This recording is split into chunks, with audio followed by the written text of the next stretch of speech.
Bienvenue dans ce nouvel épisode du Pharmapreneur, votre guide dans le monde passionnant de la pharmacie et de l'entrepreneuriat pharmaceutique. Je suis Arnaud, pharmacien d'officine, et aujourd'hui, nous allons aborder un sujet crucial pour tout professionnel souhaitant s'installer en pharmacie, à savoir les sources de financement et la question de l'apport personnel. Lorsque l'on envisage de s'installer en pharmacie, l'une des premières questions qui se pose est celle de l'apport et de sa provenance. Ces dernières années, les sources de financement alternatifs ont fleuri, offrant de nouvelles possibilités aux jeunes acquéreurs. Pourtant, l'apport personnel demeure essentiel, ne serait-ce que pour financer les frais accessoires à l'acquisition, tels que les droits d'enregistrement, les frais d'acte et les honoraires de transaction. Il est important de souligner que l'apport moyen, qui représente aujourd'hui entre 15 et 18% de la valeur du fonds, doit au minimum couvrir ces frais. De plus, il convient de relativiser le ratio de l'apport en fonction du prix payé, car un prix élevé peut nécessiter un apport supplémentaire pour maintenir une capacité de remboursement viable. Malgré cela, certains dossiers de financement passent auprès des banques avec un apport de l'acquéreur de seulement 10%, voire moins. En effet, la pharmacie n'est pas considérée comme un secteur à risque pour les banques, ce qui explique des conditions de financement avantageuses octroyées aux officines. Cependant, il est important d'éviter d'empiler les financements complémentaires afin de ne pas se retrouver face à un mur de dette. Dans ce contexte, l'apport provenant de la famille, abondé par la générosité des parents, présente un réel intérêt. Les donations entre parents et enfants peuvent être exonérées de droits dans certaines limites, offrant ainsi une source de financement attractif pour les jeunes pharmaciens en devenir.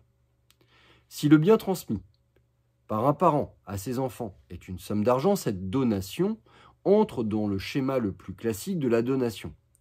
Elle est entièrement exonérée de droits dans la limite de 31 865 € de dons, en plus de l'abattement de 100 000 € par enfant et par parent tous les 15 ans, soit une donation totale des deux parents sans frais de 263 730 €.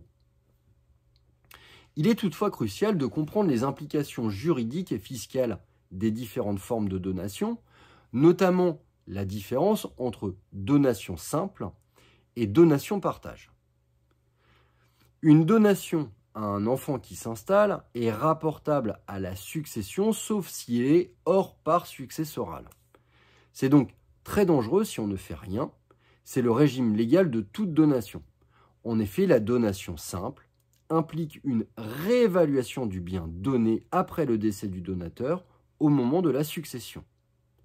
Ce mécanisme s'applique aussi si la donation porte sur une somme d'argent qui a été investie.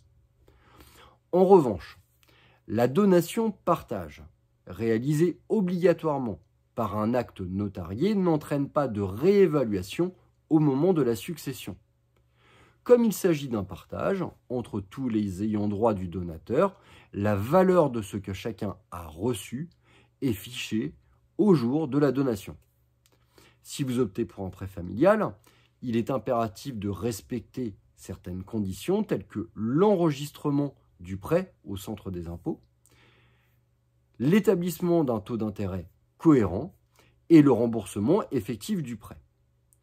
En conclusion, bien que les sources de financement alternatives puissent être séduisantes, l'apport personnel reste et demeure un pilier essentiel de l'installation en pharmacie.